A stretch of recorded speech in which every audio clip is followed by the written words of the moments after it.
Hello student, we will start new topic that is fuzzy logic. Now under fuzzy logic, we are having fuzzy set theory. It is basically the basics of fuzzy logic. Now under fuzzy set theory, I will explain you why we come from our crisp logic or crisp set theory to a fuzzy set theory. We know that we are having real world problems, and to solve real world problems we are having probability based on random process. How probability solve that real world problem? It is based on the element of uncertainty. Now if that element of uncertainty in the problem is due to a non random process, then we will solve it with the help of fuzzy logic. Now, how we will solve an uncertainty using non-random process? It is based on fuzzy set theory. Now, in conventional logic, a statement is either true or false. In digital also you have learned either on or off, either high volt or low volt. So, true, false, on, off, 0, 1, that is we are learning throughout. This principle of true false is basically known as crisp set theory.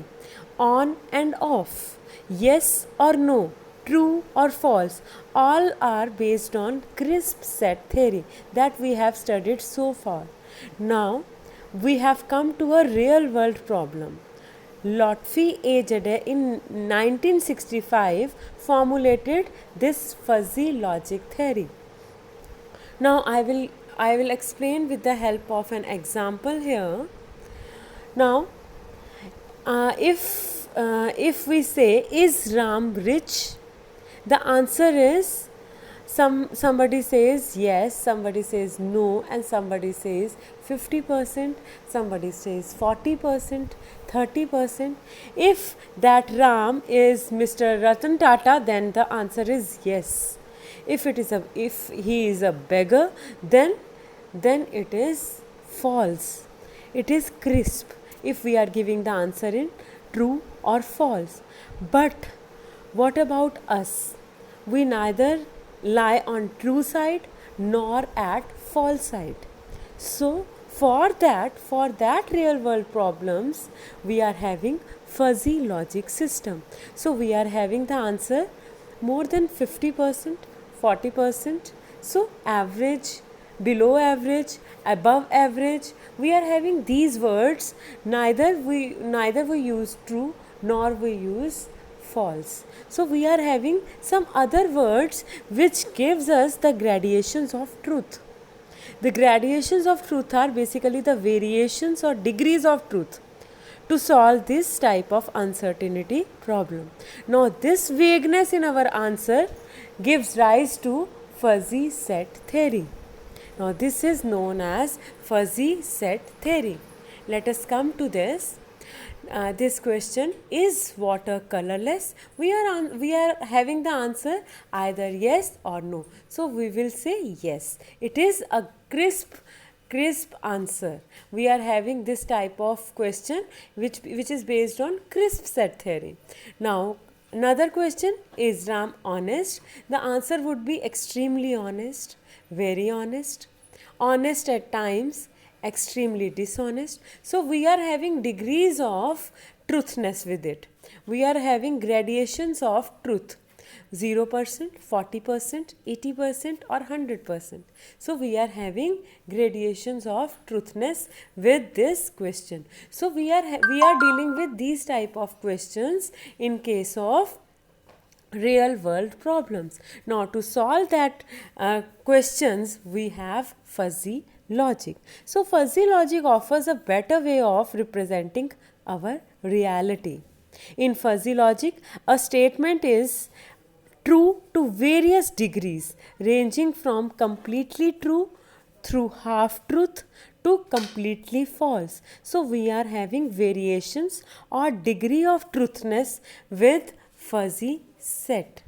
Now if we see in the next diagram, in this diagram, if we see, we are having crisp set, and we deal crisp set with our classical or Boolean logic that you have already studied. But For fuzzy set, we are having a different logic that is known as fuzzy logic that you are going to study in this.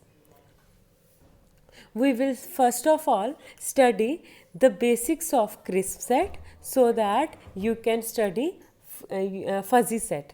You can relate fuzzy set with the crisp set theories. Now first statement is universe of discourse. Universe of discourse is basically a universal set, a big set under which all the possible elements are there.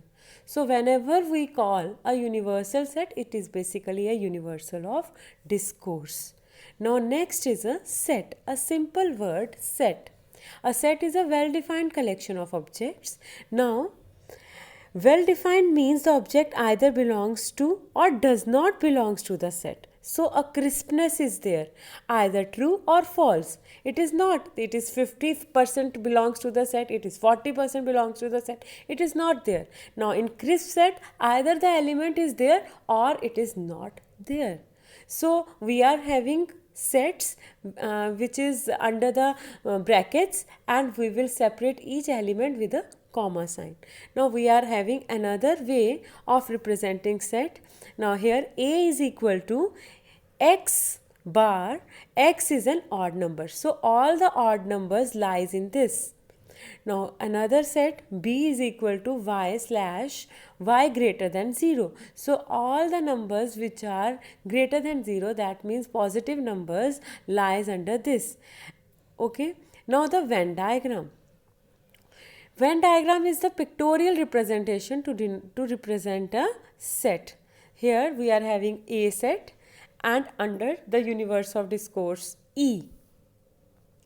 Next, membership. It is very important, a membership. Now we will study membership in crisp set. An element X is said to a member of set A if X belongs to the set A. This is known as membership. Belongs to is the word which is used for membership.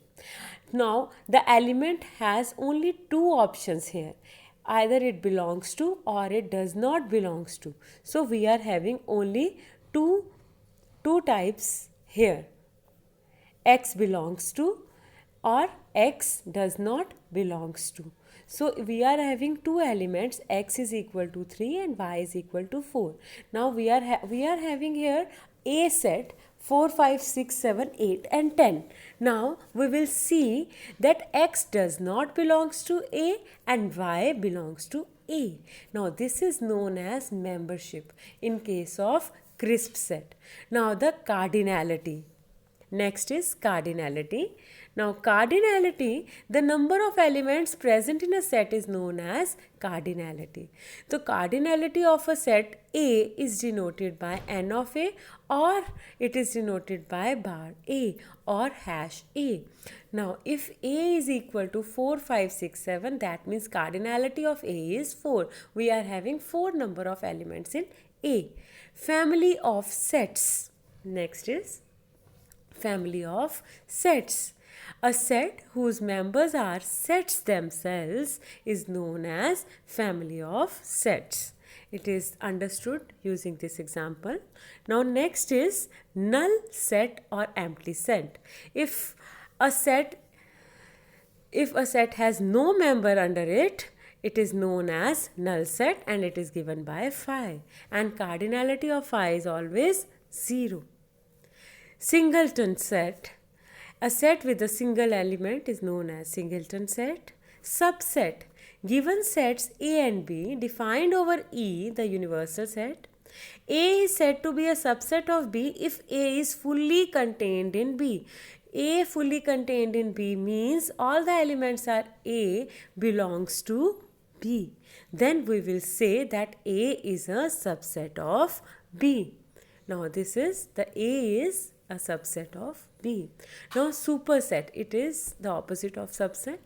Given sets A and B, A is said to be a superset of B if element of B is contained in A. So it is given by the reverse of subset.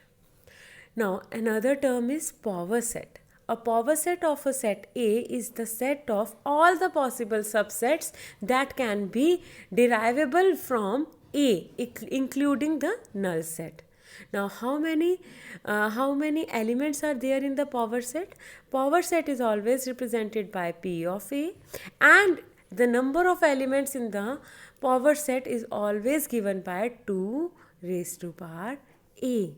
Now, 2 raised to power cardinality of A.